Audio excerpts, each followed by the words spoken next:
이제 올리브영 세일입니다. 오늘은 올영 1위템에 대해서 의사로서 팩폭 리뷰해보겠습니다. 참고로 저는 홍조가 있는 민감성 지성 피부입니다. 제품 추천하는 영상은 유튜브에 널리고 널렸으니 저는 여러분이 현명한 소비할 수 있도록 성분 분석 및 아쉬웠던 내용 위주로 리뷰해볼게요. 먼저 PDRN 1위템부터 리뷰해보겠습니다. 첫 번째, 메디힐 PDRN 모공 탄력 세럼. 이 제품이 아쉬웠던 이유는 PDRN 화장품이라고 하면서 PDRN의 효과를 소거하는 것 치고는 함량이 1ppm, 0.0001% 들어있어요. 사실상 PDRN의 효과를 보기 어려운 농도죠. 그냥 컨셉 성분 느낌이에요. 그리고 식물성 저분자 PDRN을 사용했다고 마치 특별하다는 듯이 이야기하는데 이거에 대해서 할 말은 많지만 말이 너무 길어지니 짧게 말하자면 식물성이라고 더 좋은 것도 아니고 저분자라고 해서 더 좋은 것도 아니에요. 만약 PDRN 화장품을 찾고 있다면 저는 개인적으로 구매하지 않을 것 같아요. 차라리 메디힐은 폐기 가성비가 좋죠. 두 번째, VT PDRN 에센스 팩. 솔직히 VT 되게 유명하고 인기 있는 회사인 건 아는데 이 제품만큼은 좀 아쉬워요. 전성분을 보면 두 번째에 아이소프로필 미리스테이트가 들어있죠. 두 번째에 있다는 건 상당히 고함량이라는 건데 이 아이소프로필 미리스테이트라는 성분이 악명 높은 코메도제닉 성분이에요. 쉽게 말하면 모공을 막아 트러블을 유발할 수 있다는 거예요. 그래서 이런 코메도제닉 성분을 다량 함유한 화장품의 경우 논코메도제닉 테스트를 거치는데 물론 그 테스트에서 논코메도제닉이 나왔다 하더라도 무조건 안심할 수 있는 건 아니지만 어쨌든 이 제품은 논코메도제닉 테스트를 하지 않았어요. 그래서 좀 아쉽더라고요. 또 PDRN의 함량 역시 아쉬운데 상세 페이지를 보면 PDRN 10만 ppm이라 적혀있어서 굉장히 고농도가 들어가 있다 착각하실 수 있는데 여기서 적혀있는 PDRN은 순수한 PDRN이 아니라 혼합물이에요. 진짜 순수한 PDRN이 얼마나 들어있는지 확인하려면 전성분표를 보면 돼요. 소듐 DNA 0.5 ppm, 즉 0.00005%예요. 솔직히 이 정도 함량으로 PDRN의 효과를 보긴 어렵고 그냥 컨셉 성분이라 봐야겠죠. 따라서 PDRN 화장품을 찾는 경우에 개인적으로 구매 의사는 없습니다. 세 번째, 메디큐브 PDRN 핑크 앰플. 이 제품은 연어 PDRN 1% 함유로 함량은 괜찮아요. 다만 위에서 언급한 코메도제닉 성분 중 하나인 아이소프로필 미리스테이트가 전성분표상 네 번째에 들어가 있어요. 이 역시 고함량이란 뜻인데 여드름성 피부 사용 적합 시험을 받긴 했지만 제형 자체도 끈적하고 어쨌든 코메도제닉 성분이 고함량으로 들어있기 때문에 지성 피부의 경우 비추하고 건성분들은 구매 전에 꼭 테스트해보세요. 뷰티 디바이스와 같이 사용하는 건 추천하지 않아요. 다음으로 수분 앰플 1위템들을 리뷰해보겠습니다. 첫 번째, 에스네이처 아쿠아 스코알란 수분 세럼. 이 제품은 딱 발랐을 때 개인적인 느낌이 쫙 흡수되는 느낌보다는 약간 위에 겉도는 느낌이 들었어요. 그 점이 개인적인 취향과 맞지 않았고 스코알란 함량 역시 0.0001%로 효과를 기대하긴 어렵고 사실상 컨셉 성분 느낌이에요. 제품 자체의 퀄리티는 괜찮지만 이것보다 더 좋은 수분 앰플이 많기 때문에 정말 가격적인 메리트가 있지 않은 이상 개인적으로 구매 의사는 없습니다. 두 번째, 코스알엑스 더 식스 스킨 부스터 세럼. 이 제품은 이름을 잘못 지었어요. 이름은 세럼인데 다른 수분 세럼처럼 사용하면 실망하기 쉬워요. 왜 이름을 세럼이라고 지었는지 모르겠지만 차라리 토너 단계에서 토너 대신 사용하면 괜찮더라고요. 다만 그렇게 되면 토너 치고는 가격대가 조금 나갑니다. 세 번째, 라운드랩 자작나무 앰플. 이 제품은 피부의 수분 통로를 활성화시켜주는 글리세릴 글루코사이드라는 성분이 들어가 있는 점은 칭찬하고 싶은데 단점이 너무 가볍다 못해 거의 물 같아요. 그래서 피부 속 수분을 쫙 채워준다는 느낌보다는 금방 날아가 버리는 느낌이 강하더라고요. 10대 후반부터 20대 초반의 극지성 피부들은 이런 가벼운 제형을 좋아하실 수 있어요.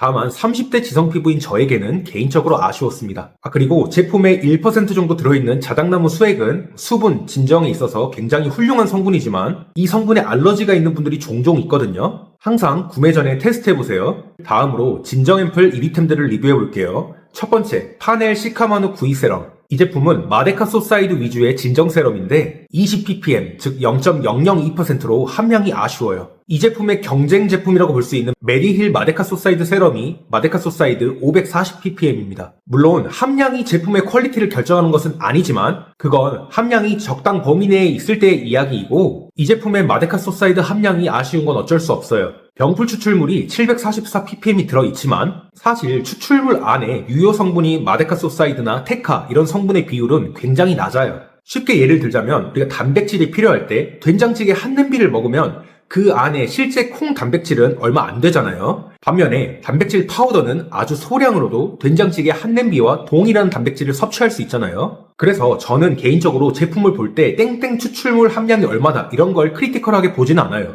시카 제품을 고른다면 마데카 소사이드, 테카 성분이 정확하게 얼마가 들어가 있는지를 봅니다. 그래서 개인적으로 저는 구매 의사는 없습니다. 두 번째, 브링그린 징크테카 트러블 세럼. 이 제품은 제가 보자마자 호불호가 굉장히 갈리겠구나 싶었어요. 그 이유는 테카 함량이 1.2%로 화장품 치고 굉장히 높아요. 보통 함량이 높으면 무조건 효과가 좋을 거라고 많이들 착각하시는데 그렇지 않아요.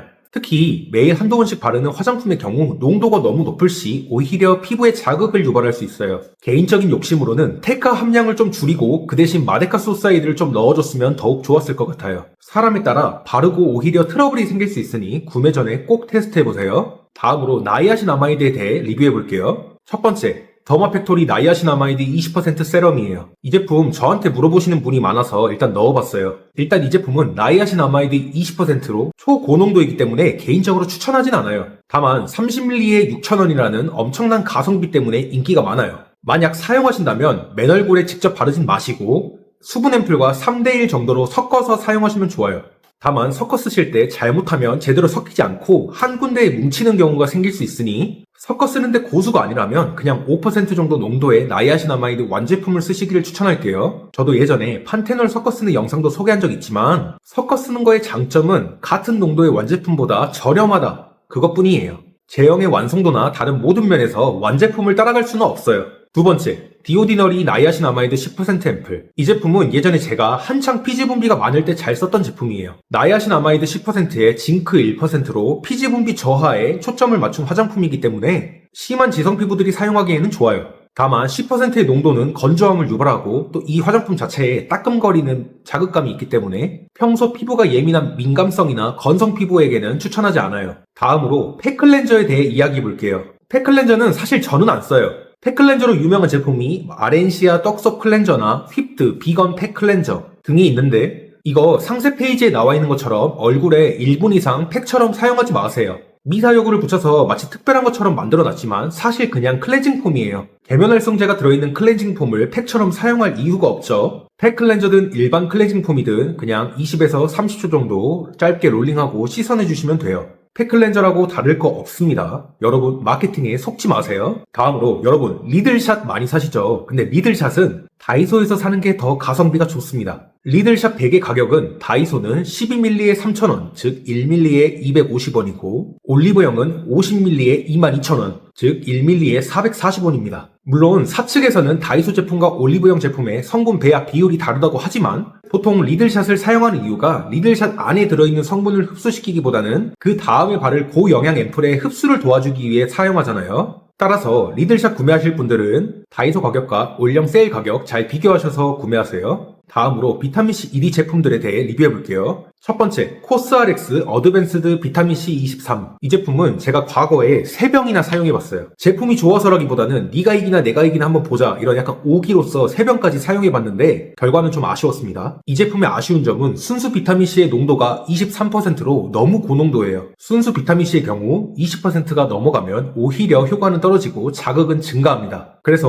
농도가 너무 과하게 높지 않나 싶고요. 또 비타민C를 안정화시키고 시너지를 낼 수 있는 페룰릭산 성분이 들어있지 않아요. 그래서 시중에 이것보다 나은 비타민C 제품이 있기 때문에 제 구매 의사는 없습니다. 두 번째, 구달 청귤 비타C 세럼입니다. 이 제품은 순수 비타민C가 아닌 비타민C 유도체 위주의 제품인데요. 솔직히 말해서 비타민C의 효과를 바라고 사용하면 실망할 수 있어요. 오히려 이 제품은 이름은 비타민C이지만 사실 나이아신아마이드 5% 함유로 나이아신아마이드 앰플이라고 봐도 돼요. 비타민C 유도체는 순수 비타민C에 비해 자극감이 굉장히 낮지만 그만큼 효과도 엄청 낮아요. 나는 어차피 피부가 너무 예민해서 순수 비타민C 못 바르는 분이라면 괜찮겠지만 순수 비타민C의 미백, 항산화 이런 효과를 바라시는 분들께는 아쉬울 것 같아요. 또 민감성 피부에게 알러지를 유발할 수 있는 리모넨, 리날룰 등의 향료가 들어가 있는 점도 아쉬웠어요. 다음으로 레티놀 이리템에 대해 리뷰해볼게요. 바로 이니스프리 레티놀 시카 흔적 앰플입니다. 이 제품은 올리브영 레티놀 입문템으로 정말 유명하죠. 만약 레티놀을 처음 경험해보고 싶은데 피부 자극이 걱정돼 낮은 농도부터 사용하고 싶다면 이 제품으로 시작하셔도 돼요. 다만 한 통 다 사용하고 레티놀에 어느 정도 적응한 것 같다면 더 높은 농도의 제품으로 갈아타시는 게 좋아요. 그 이유는 이 제품의 레티놀 농도는 500 IU per g, 즉 0.015%이고 식약처에 등록된 레티놀의 주름 개선 기능성 기준은 2500 IU per g, 즉 0.075%예요. 따라서 이 제품만으로 레티놀의 효과를 보기는 어려워요. 레티놀을 입문하는 용도로만 쓰시고 적응이 끝났다면 2500 IU 혹은 0.1% 정도의 농도로 넘어가 보세요. 마지막으로 선크림 이리템 리뷰해볼게요. 첫 번째, 달바 워터풀 에센스 선크림. 이 제품은 유기자차인데 성분이 너무 아쉬워요. 제가 선크림 관련 영상에서 한번 설명드렸죠. 요새 유기자차는 과거 논란이 있는 에틸엑실 메톡실 신라메이트 등의 성분을 쫙 빼고 4세대 성분으로만 구성되어 있는 제품이 많다고요. 그런데 이 제품의 전성분표를 보면 에틸엑실 메톡실 신라메이트가 두 번째에 적혀 있습니다. 올리브영의 4세대 성분으로만 구성된 제품이 널렸는데 개인적으로 굳이 이 제품을 살 것 같지는 않네요. 두 번째, AHC 내추럴 프레쉬 선스틱. 이 제품 역시 유기자차 선스틱이지만 위 제품과 마찬가지로 에틸엑실 메톡실 신라메이트 같은 논란이 많은 옛날 성분들이 들어가 있어요. 게다가 시트랄, 리모넨, 리날룰 등의 민감성 피부에게 알러지를 유발할 수 있는 향료가 들어있어서 성분적으로 좀 아쉬워요.